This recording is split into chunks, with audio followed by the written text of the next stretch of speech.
السلام علیکم ورحمۃ اللہ تعالی وبرکاتہ۔ بسم اللہ الرحمن الرحیم، الحمد للہ وکفی وسلام علی عبادہ الذین اصطفی، والصلاة والسلام علی من لم یکن هذا الورى وعلى آلہ الطیبین واصحابہ الطاہرین وعلى اولیاء الہدى۔ اما بعد، قال اللہ عز وجل فی شأن حبیبہ، فاعوذ باللہ من الشیطان الرجیم، بسم اللہ الرحمن الرحیم، ان اللہ وملائکتہ یصلون علی النبی یا ایھا الذین آمنوا صلوا علیہ وسلموا تسلیما۔ اللهم صل على سيدنا محمد وعلى آله وصحبه افضل صلواتك وعدد معلوماتك وبارك وسلم صلاة وسلام عليك يا رسول اللہ۔ ایک مرتبہ اور درود شریف کا نظرانہ پیش کریے۔ اللهم صل على سيدنا محمد وعلى آله وصحبه افضل صلواتك وعدد معلوماتك وبارك وسلم صلاة وسلام عليك يا رسول اللہ۔ شیخ الاسلام والمسلمین، بانی جامع نظامیہ، امام اہل سنت اعلی حضرت مجدد دین و ملت الحافظ شاہ محمد اللہ فاروقی فضیلت جمعی رحمت و رضوان ارشاد فرماتے ہیں، ہے درود پاک بھی ذکر شرع علی مقام، ہر طرح سے جس کا خالق کو منظور ہے اہتمام، بھیجتا ہے خود درود اس فخر عالم پر مدام، اور فرشتے دائماً مشغول ہے جس میں تمام، جیسی طاعت ہوگی وہ جس میں ہو خود حق بھی شریک، ہے جو طاعت سے بری جس کا نہیں کوئی شریک۔ ایک مرتبہ اور بآواز بلند جم کر درود شریف کا نظرانہ پیش کریے۔ اللهم صل على سيدنا محمد وعلى آله وصحبه افضل صلواتك وعدد معلوماتك وبارك وسلم صلاة وسلام عليك يا رسول اللہ۔ نام ہی نام ہے جو کچھ ہے حقیقت کے سوا، نام ہی نام ہے جو کچھ ہے حقیقت کے سوا، راستہ کوئی نہیں ان کی شریعت کے سوا۔ کہ محمد سے وفا تو نے صلی اللہ علیہ وسلم، کہ محمد سے وفا تو نے تو ہم تیرے ہیں، یہ جہاں چیز ہے کیا لوح و قلم تیرے ہیں۔ محترم سامعین اکرام، ایک انسان جب کلمہ پڑھ لیتا ہے اور اس بات کی گواہی دیتا ہے کہ اللہ کے سوا کوئی عبادت کے لائق نہیں، اور اس بات کی بھی گواہی دیتا ہے کہ حضور محمد رسول اللہ صلی اللہ علیہ وسلم اللہ کے بندے اور اس کے رسول ہیں، تو یہ گواہی دینے کے بعد، اقرار کرنے کے بعد، دل سے تصدیق کرنے کے بعد، پھر ذمہ داری عائد کیا ہوتی ہے ایک ایمان والے پر، ایک مسلمان پر، کہ وہ صرف اور صرف ہمیشہ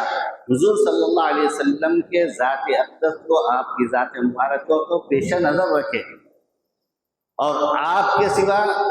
کسی کے قول کو قبول نہ کرے، کسی کو اسوہ نہ بنائے، کہ حضور صلی اللہ علیہ وسلم نے جو احکامات ارشاد فرمائے ہیں اسی کے تحت ہماری خواہشات ہونا چاہیے۔ اس سے ہٹ کر ہماری کوئی خواہش ہو رہی ہے کہ ہماری کوئی خواہش حضور صلی اللہ علیہ وسلم کے احکامات کے خلاف جا رہی ہے، تو سمجھنا چاہیے کہ ہمارا ایمان ابھی مکمل نہیں ہوا ہے، ہمیں ایمان کو مکمل کرنے کی ضرورت ہے۔ اپنے نفس کو جھجوڑنا چاہیے، اپنے آپ کو سنبھالنا چاہیے، اپنے آپ پہ غور کرنا چاہیے کہ کیا وجوہات ہیں جس کی وجہ سے میں حضور صلی اللہ علیہ وسلم جن کا کلمہ پڑھتا ہوں مگر ان کے احکامات کے خلاف ورزی کر رہا ہوں۔ یہ ایک مومن کو روزانہ غور کرنا چاہیے، جیسے زندگی کے دوسرے مسائل میں ایک انسان غور کرتا ہے، ایک مسلمان غور کرتا ہے، ایک مومن غور کرتا ہے، اپنے کاروبار کے بارے میں غور کرتا ہے، اپنی پڑھائی کے بارے میں غور کرتا ہے، اپنے احوال کے بارے میں غور کرتا ہے، تو اسی طریقے سے ایک مسلمان پر یہ ذمہ داری عائد ہے کہ روزانہ وہ اپنا محاسبہ کرے اور غور کرے کہ میرا دن اور میری راتیں حضور صلی اللہ علیہ وسلم کے احکامات کے مطابق کٹ رہی ہیں یا نہیں کٹ رہی ہیں، وفاداری رسول صلی اللہ علیہ وسلم میں میں ہوں یا ان میں شمار ہوتا ہے یا نہیں ہوتا ہے۔ اگر جو سب ہو رہا ہے تو اللہ کا شکر ادا کریں، اور تو یہ دعا کریں کہ اللہ تعالیٰ اس میں اور استقامت اور ثابت قدمی عطا فرمائے۔ تو محترم سامعین اکرام، آج حضرت عثمان غنی رضی اللہ تعالیٰ عنہ کا گزشتہ جمعہ میں نے تذکرہ کیا تھا، آج بھی انہی کا کچھ تذکرہ کرنا چاہتا ہوں۔ تو حضرت عثمان غنی رضی اللہ تعالیٰ عنہ حضور صلی اللہ علیہ وسلم کے قول کے سامنے اپنی جان کی بھی پرواہ نہیں کی ہے۔ دیکھیں، اپنی جان کو حضرت عثمان غنی رضی اللہ تعالیٰ عنہ کو جب بلوائیوں نے، اور عبداللہ ابن سبا جو نام نہاد مسلمان تھا وہ حقیقت میں یہودی تھا، مسلمانوں میں انتشار پھیلانے کے لیے، مسلمانوں میں آپس میں جو سو بگاڑ پیدا کرنے کے لیے اسلام کا لبادہ چولا اوڑھ لیا اور آ کر مسلمانوں میں افراط تفریح کا ماحول پیدا کر دیا۔ تو جب اس میں کامیاب ہو گیا اور مختلف مقامات کے لوگ آئے اور مدینہ شریف میں حضرت عثمان غنی رضی اللہ تعالی عنہ کے گھر کا محاصرہ کے لیے اور کہتے تھے کہ تم خلافت سے دستبردار ہو جاؤ، خلافت کو چھوڑ دو۔ تو حضرت عثمان غنی رضی اللہ تعالی عنہ نے کہا میں خلافت کو چھوڑنے والا نہیں۔ اس کا مطلب یہ نہیں کہ حضرت عثمان غنی رضی اللہ تعالی عنہ کو یہ دنیاوی خلافت سے، یہ دنیاوی امارت سے محبت تھی اور یہ خیال تھا، نہیں، ایسا نہیں۔ حضرت عثمان غنی رضی اللہ تعالی عنہ کو بالکل یہ خیال نہیں تھا، مگر بات کیا تھی کہ ایک مرتبہ اللہ کے رسول صلی اللہ علیہ وسلم نے ام المومنین عائشہ صدیقہ رضی اللہ تعالی عنہا سے فرمایا کہ اے عائشہ جاؤ عثمان کو بلانے لگاؤ۔ کہا حضرت ام المومنین عائشہ صدیقہ رضی اللہ تعالی عنہ نے کہا کہ یا رسول اللہ حضرت ابو بکر کو بلواؤں؟ حضرت عثمان کو بلانے کے لیے کہا حضرت ابو بکر کو بلاؤ۔ تو آپ نے عائشہ فرمایا نہیں عائشہ، ابو بکر کو نہیں، عثمان کو بلاؤ۔ تو پھر اس کے بعد جب آپ کی توجہ بہت زیادہ دیکھی ام المومنین عائشہ صدیقہ رضی اللہ تعالی عنہ نے، تو پھر کہا کہ یا رسول اللہ عمر کو بلاؤ۔ تو آپ نے ارشاد فرمایا نہیں، کہا نا میں نے ابو بکر کو بھی نہیں، عمر کو بھی نہیں، حالانکہ یہ انبیاء کے بعد سب سے زیادہ فضیلت اور بزرگی رکھنے والی شخصیت ہے اور یہ حضور صلی اللہ علیہ وسلم کے ارشادات کے مطابق ہے۔ مگر حضرت اللہ کے رسول صلی اللہ علیہ وسلم صرف حضرت عثمان غنی رضی اللہ تعالی عنہ کو طلب کر رہے ہیں، کہہ رہے ہیں کہ عثمان کو بلاؤ۔ تو حضرت عثمان غنی رضی اللہ تعالی عنہ کو بلایا گیا۔ اب بلا گیا تو ام المومنین عائشہ صدیقہ رضی اللہ تعالی عنہ کی اور جستجو بڑھ گئی کہ ایسا کوئی خاص کام کیا ہے کہ حضرت ابو بکر کو بھی منع کر دیا، حضرت عمر کو بھی منع کر دیا، صرف حضرت عثمان ہوئی کو بلا رہے ہیں۔ تو اب آپ پردے میں تھے تو سن رہے ہیں اللہ کے رسول صلی اللہ علیہ وسلم ارشاد فرما رہے ہیں اے عثمان اللہ تعالیٰ تمہیں ایک قمیص، ایک جو جبہ پہنائے گا اور لوگ اسے اتارنے کی کوشش کریں گے، مگر تم ہرگز اسے نہیں اتارنا۔ یہ عہد لیا اللہ کے رسول صلی اللہ علیہ وسلم نے، تم ہرگز اس کو نہیں اتارنا۔ تو اب یہ قمیص سے مراد کیا ہے؟ یہ قمیص سے مراد خلافت، کہ اللہ کے رسول صلی اللہ علیہ وسلم نے ارشاد فرمایا تمہیں خلافت عطا کی جائے گی، اللہ تعالیٰ تمہیں خلافت سے سرفراز فرمائے گا، مگر ایک وقت ایسا آئے گا کچھ لوگ اس کو چھیننے کی کوشش کریں گے، ہرگز تم اس کو نہیں اتارنا۔ تو چنانچہ ہم دیکھتے ہیں کہ حضرت عثمان غنی رضی اللہ تعالی عنہ جب بلوائیوں نے محاصرہ کر لیا اور کہا کہ تم خلافت کو چھوڑ دو، تو آپ نے کہا کہ میں خلافت کو چھوڑنے والا نہیں، چاہے کچھ بھی ہو جائے۔ بعض صحابہ اکرام جس میں خود حضرت علی رضی اللہ تعالی عنہ، حضرت امام حسن رضی اللہ تعالی عنہ ہے اور کئی صحابہ اکرام کہہ رہے ہیں کہ اے امیر المومنین یہ کیسی خاموشی ہے، یہ کیسا صبر ہے کہ ان کے ارادے ناپاک ہے، آپ کچھ اقدام ہی نہیں کرتے، آپ جو سو ہمیں تو اجازت دے دیے۔ تو کیا کہتے ہیں کہ میری جو سو حفاظت کے لیے اللہ کے رسول صلی اللہ علیہ وسلم کے شہر میں، مقدس شہر میں میں خون خرابہ پسند نہیں کرتا، چاہے اس میں میری جان ہی چلی جائے، سرکار کے جو شہر ہے اس کی عظمت، اس کی خاطر، اس کی جو حکمت کو میں آخر دم تک برقرار رکھوں گا۔ تو پھر حضرت امیر معاویہ رضی اللہ تعالیٰ عنہ اور دوسرے لوگ یہ کہتے ہیں کہ حضرت آپ وہاں ایسا ہے تو معاویہ ٹھیک ہے آپ ہمارے پاس آ جائیے، یہاں پر رہ کر آپ خلافت کے امور کو انجام دیجیے۔ تو آپ کیا جواب دیتے ہیں کہ میں اپنی خلافت کو بچانے کے لیے حضور صلی اللہ علیہ وسلم کے شہر کو چھوڑ دوں، یہ بھی مجھ سے گوارا نہیں۔ اللہ اکبر، مدینہ شریف سے دوری گوارا نہیں ہے، اور مدینہ شریف کی حرمت ایسی۔ حضرت عثمان غنی رضی اللہ عنہ جب شہادت کی رات تھی، آپ کے غلام کہتے ہیں وہ بھی آ کر کہ حضرت یہ کیا معاملہ ہے، کچھ سمجھ میں نہیں آتا، آپ بالکل خاموشی اختیار کیے رہے ہیں، یہ ظالم حد سے تجاوز کرتے جا رہے ہیں، 40 دن سے پانی بند کر دیا گیا ہے، کھانا بند کر دیا گیا ہے، بڑی مشکل سے کچھ آتا ہے۔ تو یاد رکھیے کہ حضرت عثمان غنی رضی اللہ تعالی عنہ کی شہادت معمولی شہادت نہیں ہے، جو 18 ذی الحجہ کو ہوئی اس وقت معمولی شہادت نہیں ہے۔ 40 دن سے آپ کو ستایا گیا، 40 دن تک آپ کو ستایا گیا، آپ کچھ ملا تھوڑا بہت کھا لیے، تھوڑا بہت پانی کے چند قطرے ملے حلق کو تر کر لیا، یہ ماحول رہا، 40 دن تک آپ پر ایسے حالات گزرے، مگر اللہ اکبر، حضرت عثمان غنی رضی اللہ تعالی عنہ صبر کا مجسمہ ہے، اور آپ کے غلام کہتے ہیں کہ حضرت یہ کیسی خاموشی، یہ کیسا صبر، مجھے کچھ سمجھ میں نہیں آ رہا ہے۔ تو حضرت عثمان غنی رضی اللہ تعالی عنہ اپنے غلام سے کہتے ہیں کہ سنو،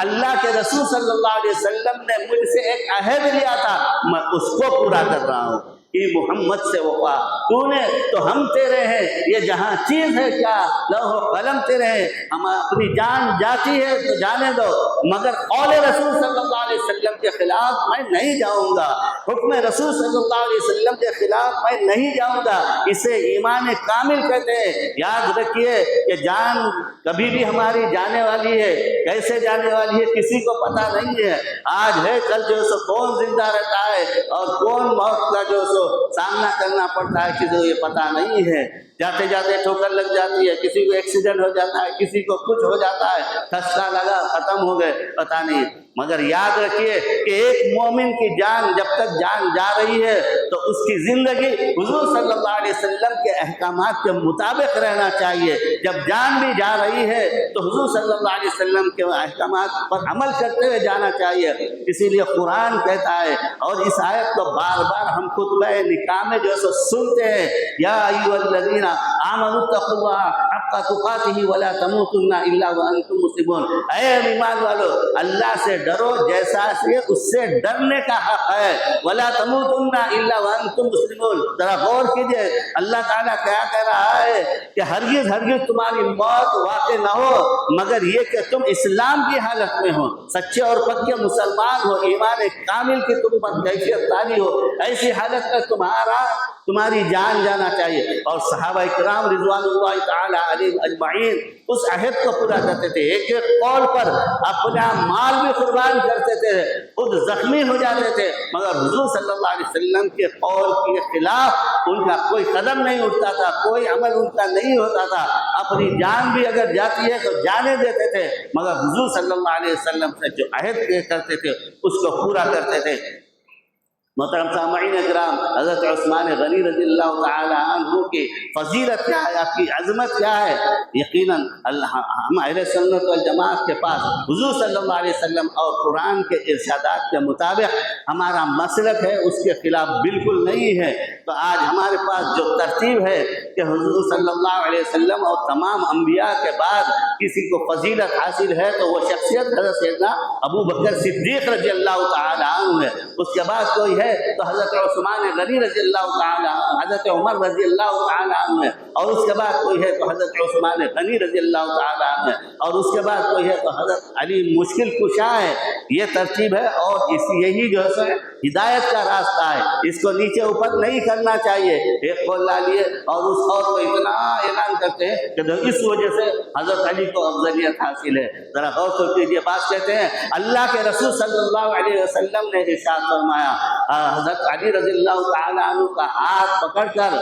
غدیر کے حکم کے موقع پر کہ من کنت مولا فعلی مولا، کہ حضرت علی کا ہاتھ پکڑ کہا میں جس کا مولا ہوں علی اس کے مولا ہے۔ خالی یہی قول معلوم ہے، دوسرا قول نہیں ہے۔ جب صلح حدیبیہ کا موقع آیا، حضرت عثمان غنی رضی اللہ تعالی عنہ کو شہید کرنے کی اطلاع ملی تو اللہ کے رسول صلی اللہ علیہ وسلم جب صحابہ جذبہ اخوت سے شرکا حضور صلی اللہ علیہ وسلم کی بارگاہ میں آئے اور آ کر کہنے لگے خون عثمان کا انتقام لیا جائے گا، بدلہ لیا جائے گا، تو اللہ کے رسول صلی اللہ علیہ وسلم نے ارشاد فرمایا ایسا نہیں، سب وعدہ کرو میرے ہاتھ میں ہاتھ دے کر۔ تو 1400 صحابہ اکرام تھے، ہاتھ دے کر وعدہ کیے کہ خون عثمان کا رضی اللہ عنہ بدلہ لیا جائے گا۔ جب سب جو ہے سو بیعت کر چکے تو اس کے بعد اللہ کے رسول صلی اللہ علیہ وسلم نے اپنے ایک ہاتھ میں دوسرا ہاتھ رکھا اور کہا کہ یہ بیعت میرے عثمان کی طرف سے ہے، چونکہ وہ اللہ اس کے رسول کے کام میں ہے۔ کیا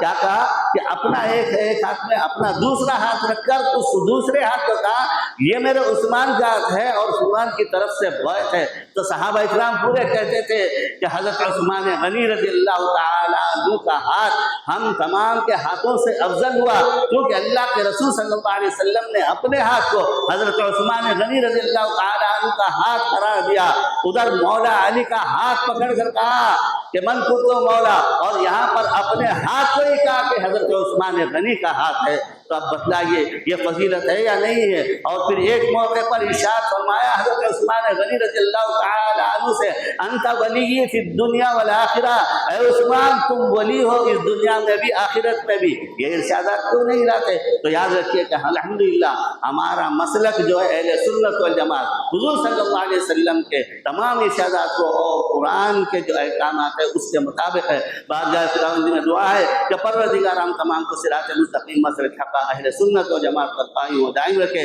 یا خدا جسم میں جب تک کہ ہماری جان رہے تجھ پہ صدقہ تیرے محبوب کے قربان رہے، کچھ رہے یا نہ رہے، پر یہ دعا ہے کہ امیر نراک کو سلامت ہمارا ایمان رہے۔ وصلی اللہ تعالی علی خیر خلقہ ونور عرشہ سیدنا محمد وعلی آلہ وصحبہ اجمعین برحمتک یا ارحم الراحمین والحمد للہ رب العالمین۔ وعلى محمد صلى الله عليه وسلم